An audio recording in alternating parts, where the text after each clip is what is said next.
थाने में ramp walk करते ये आरोपी जो आप देख रहे हैं ये कुछ दिनों से बहुत चर्चित है। पिछले 2 दिनों से ये बंदे गायब थे और फाइनली पुलिस की गिरफ्त में आ चुके हैं। इन्होंने जिंदगी को मनोरंजन के लिए लिया था और इन्हें लगा था कि हम ऐसा करके बच जाएंगे, मगर उस दिन इनके तेवर कुछ अलग थे और अब जब पुलिस की गिरफ्त में आकर बैठे हैं तो मुर्गों की तरह बिल्कुल टांग उठा करके बैठे हैं। से गलती हो गई, फिर से ऐसा नहीं कि हमें क्षमा किया जाए। नमस्कार जी, welcome back to Gaurav Soni vlogs. तो कल जब हमने एक व्लॉग शेयर किया था जो कि एक अवेयरनेस व्लॉग भी था और कुछ सवाल तीखे सवाल छोड़ता था, और कल से लगभग 2 या 3 व्लॉग आप लोग देख चुके हैं और फाइनली बंदे पकड़े गए हैं। अभी शाम को जो मैंने अपडेट दिया था उसके बाद पता चला कि वो चारों आरोपी पकड़ लिए गए हैं, धर लिए गए हैं और अभी उनको थाने में रखा गया है। अब आगे उनका क्या होता है क्या नहीं होता वो बात की बात है, मगर आप देखिए ये है सोशल मीडिया का प्योर पावर। जो लोग कहते हैं सोशल मीडिया में पावर नहीं है, भाई बिल्कुल गलत है। सोशल मीडिया पे अगर कोई एक बार चीज उछल गई तो आपके पास चाहे कितनी पावर हो, आपके पास कितना पॉलिटिकल बैकअप हो या फिर आप कितने भी बड़े तुर्रम खान हो, आपके ऊपर शिकंजा कस जाता है। और thanks to entire riding brotherhood जो पूरे इंडिया में ये एक तरह से चेन की तरह फैला है, मैं भी उसका एक छोटा सा हिस्सा हूँ। और जिनके साथ में ये घटना हुई, भगवान उनको थोड़ा रिलीफ दे। और थू है उन लोगों पर जो भैया 10 जने होकर के भी इन 4 जनों से अपने दोस्त को नहीं छुड़ा पाए। हालांकि कहते ये है कि हर घटना कुछ ना कुछ सिखाती है। मेरे ख्याल से इस घटना से उस भाई ने बहुत कुछ सीखा होगा कि ऐसे फेक फ्रेंडशिप, फेक ब्रदरहुड से कैसे बचा जाए।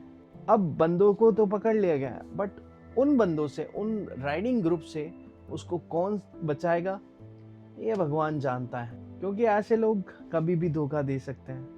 मेरा इतना ही कहना है कि आपके पास चाहे कितनी पावर हो, आप कितने स्ट्रांग हो, अपनी फ्रेंडशिप देखकर सोच समझ के करें, क्योंकि भेड़ की खाल में आजकल भेड़िए जरूर होते हैं। कुछ एक क्वेश्चन मेरे आप लोगों से भी है। आप लोगों ने इंस्टाग्राम पे तरह तरह के अपडेट देखे होंगे इससे रिलेटेड, मगर क्या आपने उसकी तह तक पहुंचने की कोशिश करी? उन 4 बंदों का कहना ये था कि बाइकर्स ने मुझे मिडिल फिंगर दिखाई। देखिए, पहली बात तो मुझे नहीं लगता कि वो लोग अपनी मानसिक अवस्था में सही से थे, क्योंकि उनको देख करके साफ ये लग रहा था कि ये लोग नशे के एडिक्ट हैं। दूसरी बात, पॉलिटिकल लिंक अच्छे थे बंदों के, जिम चलाते थे, बॉडी बिल्डिंग करते थे। अगर इन चीज़ों को सही जगह वो यूज़ लेते तो शायद आज जो उनका हाल हुआ है वो ना होता। अपनी पावर्स को आप लोग जब तक सही यूज़ में नहीं लेंगे, लाजमी है कि आप गलत दिशा में जा रहे हैं।